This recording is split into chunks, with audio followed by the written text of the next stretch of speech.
Let's get right into it with none other than the CIO of Kingsview Partners and friend of the show, of course, Scott Martin, as he joins me now for Market Meteorology. Scott, it's good to see you.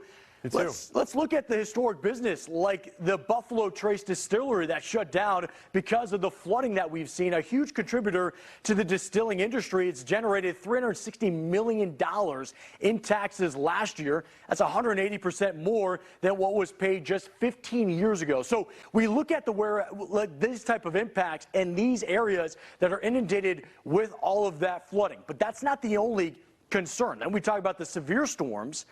And we look at the warehouse in spots like Indiana and the EF2 that tore through. It's the overlapping nature of all of this. We're talking major potential risk financially.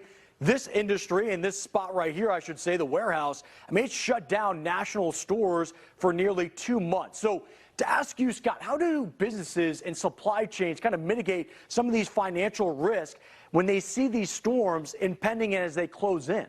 Yeah, it's difficult, Steve. I'll tell you, these companies are typically prepared for some sort of impact, but to the degree where it's a 2-month, say, layoff on production or, say, transportation, that's tougher than probably what they had in their plans. So there's obviously some contingencies that they have in place that will help mitigate some of the slowdown. But if you think about the workers that were there in the town and the people that come to work there and obviously create economic activity on their own, that gets put off. And so you also have some impact to the local economy. But the companies nowadays, Steve, have to have, at least in certain areas of the country, some sort of plan in place should we have, even in the cases where we saw hurricanes or floods earlier this year and certainly last year, they have to have some sort of situational type of reactionary plans. But it still has an impact because still you have their production that's put off or you have production that's put somewhere else. Obviously, traffic shows up other places. That's an impact, too, to those areas that we're not used to that kind of thing happening there. And then certainly as the plants come back onto, say, at least some sort of fever, you do have the chance to have that come back. But that could be months in advance or months away. And that's something, too, that everybody has to prepare for. Yeah, and Scott, when we think about flooding, I mean, it's so widespread, the impact, but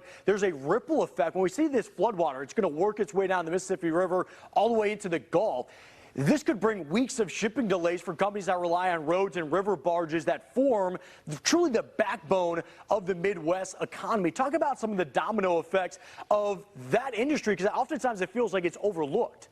It does. And I think, Steve, what gets overlooked is the fact that you have a residual effect, like you mentioned. So in the fact that there are, say, weeks of delays, that could lead to even months. And so that kind of gets forgotten. And then also, like you said, there's impacts on, say, our routes that are already taken up by safe production and, say, transportation. So you're already kind of putting stress on routes that are, say, using the typical kind of routes and the available, say, roads and, like you said, barges. So you have, other production that's affected because they have to make room for that. So the people that work at these, say, situational events have the problem with now having not the economic impact that they used to have because things are closed and having difficulty getting around the country. Yeah, and Scott, we look at the tornado aspect of this. Oftentimes these visuals are gut-wrenching, and we think about this in and of itself, the tornadoes, who are they impacting? A new study by the Journal of Applied Meteorology and Climatology says that Tornado Alley has shifted eastward, hitting places like Tennessee, Kentucky, Texas, and Oklahoma.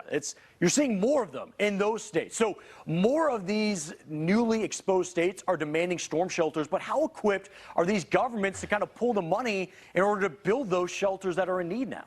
Not very equipped, Steve. And I'll tell you, as, say, the Tornado Alley, as you mentioned, the shift has happened. I think some local governments have been better than others, and some of the local residents have, too. But let's face it, there's been a lot more damage, I think, in the last couple of years, as we've seen from the statistics, than there has been in, say, recent years before that. So the economies and the local residences and residencies that are being impacted, local businesses, too, have had a little bit more, say, destruction than probably was expected. So governments are now facing the pressure to, say, help people rebuild, help people get at least some sort of economic benefit back. And certainly the government, I say, on a federal level, has had a lot more responsibility there, and places that, again, we're not expecting, say, this kind of weather. So as this kind of, say, is more realized, or at least more accepted, that will tend to be a little bit better for those areas. But at least for now, as the shift has happened, that's been a big adjustment period for everyone. Yeah, and Scott, let's say eventually they do get these shelters. Sadly, though, when they come back home, there's potentially that irreversible damage. They lose everything because of these violent tornadoes. We actually have, from the foundation work to flooding, FEMA says only about 30% of homes in the high-risk areas that have flood coverage right now. So a lot of people that don't know that regular home insurance doesn't cover flooding. And with the frequency of these storms, overtaking the same spots time and time again, it's clearly taken a toll on people. Take a listen to this.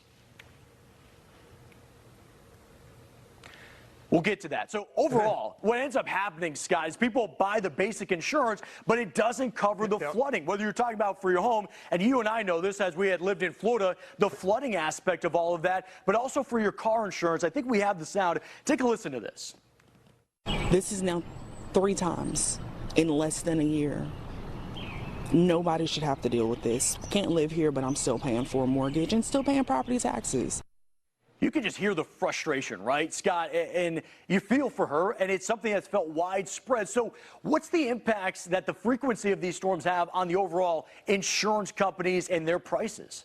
Several things, and you mentioned it, Stephen, as she did. The availability of insurance is obviously scarce, let's say, or at least it's somewhat more of a new process for her. So the insurance cost is going to be one thing. The insurance coverage of who's there to cover these disasters is another thing. And two, say these people can't afford it, or they have, say, there's so much disaster and destruction, they move out of the area. And so there has to be a relocation effect to that area and to the new affected area, because that's another thing that has to come into play due to those disasters. So I think the insurance companies, too, Steve, as we've seen in Florida, end up getting such a burden, say, financially and economically, they end up leaving the state, and the ones that are left over end up raising the prices, that we've seen in California as well, where the ones that are left over, say, have a bigger burden and therefore put a lot more, say, at least a lot more pricing on the customer because they need to cover those disasters. And Scott, when you think about homes, they think about flood zones, but what about cars, right? Because once the water recedes, people find out my car's not working anymore, yet car insurance doesn't actually cover the water damage. So what impacts will that have on just the car insurance aspect? Again, that'll be another policy that folks will have to get that they're not planning for in their budgets. And I mean, Steve, we've seen with the hurricane situations too,